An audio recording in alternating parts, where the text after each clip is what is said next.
All right, Jason, into last week of practice, I remember you saying that you wanted to put the emphasis, on the short yardage, offense. What do you want to put the emphasis on, this week offensively? Is there something that a little bit like that? It's a little bit of everything. I mean, honestly, it's really just getting back to basics for us. Short yardage, second downs, just looking at everything, to be honest with you. That's what this week is about for us. It's a week to get ahead, a week to analyze. But I was very satisfied with what we did, the work we put in last week offensively. It just showed up. So, obviously you just want to keep doing that. So obviously it'll still be an emphasis for us, because 1 week is good, 2 weeks, 3 weeks is even better. So it'll still be much of the same, but again, it gives us a moment to look at everything, to be quite honest with you, and work on little details. Nick Calendar was in at practice. Is he okay? Yeah, he's fine. He's fine. He's just a bit sore from the game, so he's probably not going to practice a whole lot this week. And that's the joy of having this week, is when guys are banged up like that, they get the week off. And if this was the game that we had to play this week, he'd be practicing. But unfortunately for us, he's able to improve himself in the treatment room and then come back out next week and be ready to roll. What about Mustafa Johnson? Do you still have any hope that he can come back? Well, it's going to be hope. That's about it. So, obviously we still got, this week and then maybe next week to see him, but it's little hope. I'll just keep it at that. As a team, what's the biggest advantage of having a bye week when Ottawa and Toronto are playing this week? Well, I mean, again, you get to decompress a bit, work hard, and continue to work on little things. You get to analyze everything that you do and kind of look at the films that people have been playing, doing things against you, and analyze those things, what you do on a bye week. It's kind of like a self-reflect, plus then work on, today we did some circuit work on special teams to get better at tackling and spatial work, blocking as well. The little things that you can work on, when you're not so focused on game planning. So, and yet we still game planned a little bit today for both teams. So, we got a little bit ahead mentally as well. But the other thing it does is we still compete, and we're still going to work like practice, like we're playing on Saturday. We just won't go through the battle. But so I think this week of practice will be good for us for that. Do you have more job because you have two teams to look at? What's that? Sorry? Do you have more job because you have two teams to look at? Yeah, I think this week when you're looking and analyzing, there's two teams to prepare for. So again, the first team is us. We got to prepare us for us. Like, we want to make sure we're good. And that's where the self-reflection comes, the self-scouting comes, and then it's looking and analyzing both teams and having small things prepared, trying to get a couple things out of the way so that next week you're ahead rather than behind. And that's what's fortunate, and I think we're going to take big time advantage of that. What can you say about Walter Fletcher's just completed his first season as the starting running back? He had more than 1,400 yards combined. What is your assessment of his? Awesome. I mean, he did a tremendous job. I mean, we were never. Walter and I had a few talks throughout the year. The only thing we ever talked about was some blocking during the year, when it wasn't up to par. And that was only 1 or 2 games where we felt like he could have been better. And it wasn't from a lack of trying. It was just some execution stuff that we wanted him to be better at.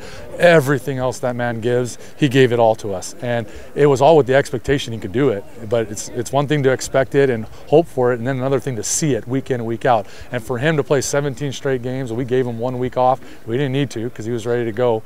But he did a tremendous job in the offseason being prepared, but then obviously during the season continuing to be a pro and staying ready. So he was phenomenal this year. Some people are surprised that he was able to play almost every game.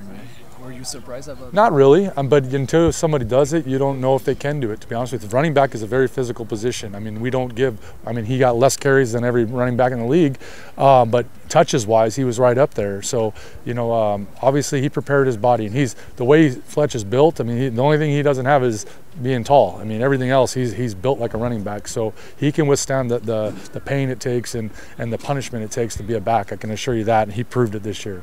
Is it kind of weird as a week to have to wait, or how do you see that? It's a blessing and a curse, because you want to play football and you want to stay in rhythm, but the blessing part of it is you get to rest, you get some extra reps on things that we know whoever's going to win, we're going to have in the game plan, and that's what's great. And for us offensively, we get to go against the best defense in the league, and we have 6 practices before our next game, and so we got 6 practices to get better, and that's the way we're looking at it. And I think we're excited about the opportunity ahead, and it'll be fun. 2019, I was part of a West final where I was able to get the bye week, and so I learned a lot from that as the starting quarterback, and I'm going to try and use those experiences to help me out throughout this week and then going into the next week. And what did you learn, in 2019 that you're trying to apply now? Yeah, I think the biggest thing is work. Work hard.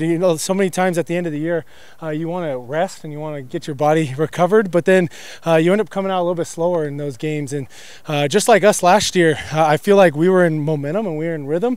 And when you play against a team that's coming off a bye, sometimes they might be the healthier team, but they're not the one in rhythm. So this week is big for getting your work in and making sure you feel exhausted like you played a game this week. And so that's what I learned in 2019 that I'm going to apply this week and treat it the same way like we have a game day on Saturday and go from there. But like I said, we get to go against the best defense in the league every single day, and that'll make me better, that'll make our team better, and I'm excited for these next 6 practices. It's the only time this year that you won't know before a week who is your next opponent.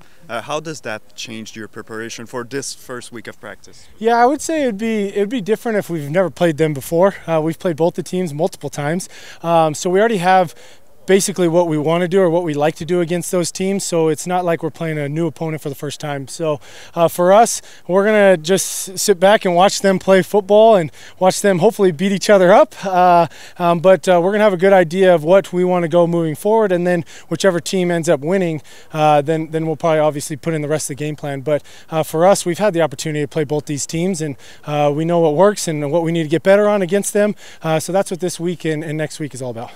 You had a new starting running back with you this season. What can you say about Walter Fletcher's first season as a running back one? Old Faithful, that's what I call him. Every time he has the ball in his hands in space, he makes guys miss.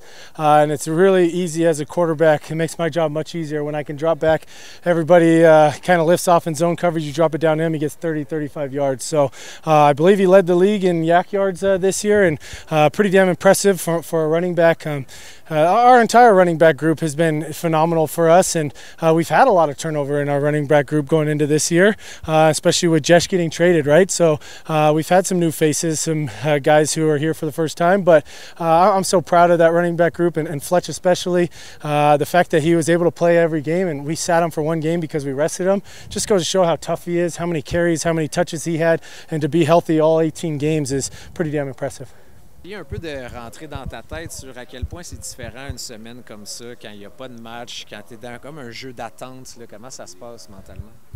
C'est très différent, mais c'est la première fois de ma carrière professionnelle que ça arrive, parce que j'ai une semaine de série éliminatoire que je ne joue pas. Et je dois attendre. Universitaire, c'était pas comme ça, puis là, on doit attendre notre adversaire. Je pense que c'est bon pour. C'est bon pour prendre le temps pour corriger puis vraiment travailler sur soi-même. Généralement, au football, à chaque semaine, on a un nouveau adversaire. Puis en début de semaine, on fait les corrections, mais on arrive tout de suite dans le plan de match. Il y a un plan de match qui commence tout de suite, dépendamment de quelle équipe, mais au moins, on peut beaucoup plus focusser sur nous autres. Fait que c'est une semaine qui est très, très bien pris chez les joueurs. Puis personnellement, j'apprécie ce fait-là d'être capable de beaucoup plus aller en profondeur sur certaines choses que des fois, à cause du manque de temps, on peut pas. Tu vois vraiment comme un privilège. Ça te torture pas d'avoir à attendre l'adversaire. Non, c'est ça. Moi, je vois ça comme un avantage. Ça peut être un désavantage si tu approches la semaine du mauvais pied, mais comme tu vois ici, on pratique. On est ici aujourd'hui. Il n'y a aucune semaine de congé. Il n'y a personne qui est parti 4 jours puis qui revient. Là. Fait qu'on travaille, puis je trouve que c'est une bonne semaine. Surtout, ça va donner un repos à des gars qui en ont besoin. Puis, tu sais, évidemment, c'est sûr que la dernière game, c'est pas une victoire, mais comment on a terminé, ça nous a juste... Pour nous, c'est un peu un vent qu'on avait besoin d'une bonne game, des 3 facettes. Bon, fin de match un peu particulière. C'est ça. Puis, mais des affaires comme ça, c'est ça, comme des vents bibliques. Là. Mais c'est des affaires comme ça que tu ne contrôles pas. Puis une chose, si tu fais l'introspection sur le match, on a joué un bon match, on a eu le lead tout le long, par à la fin. Fait que c'est quelque chose qui a donné beaucoup de confiance. Puis on est prêt à attaquer les séries. As-tu eu besoin d'aller discuter avec des coéquipiers, des coachs sur comment gérer une semaine comme celle-là? J'avais une discussion avec Jason Maas plus tôt cette année où est-ce qu'on parlait de cette semaine-là. Puis il m'avait dit il dit lui, sa mentalité, c'est qu'on va compétitionner. Puis il dit, je suis pas inquiet que les joueurs vont compétitionner. Puis j'ai dit, je suis du même avis que toi. On ne peut pas vivre cette semaine-là avec du repos puis prendre ça pour acquis puis pour relaxer.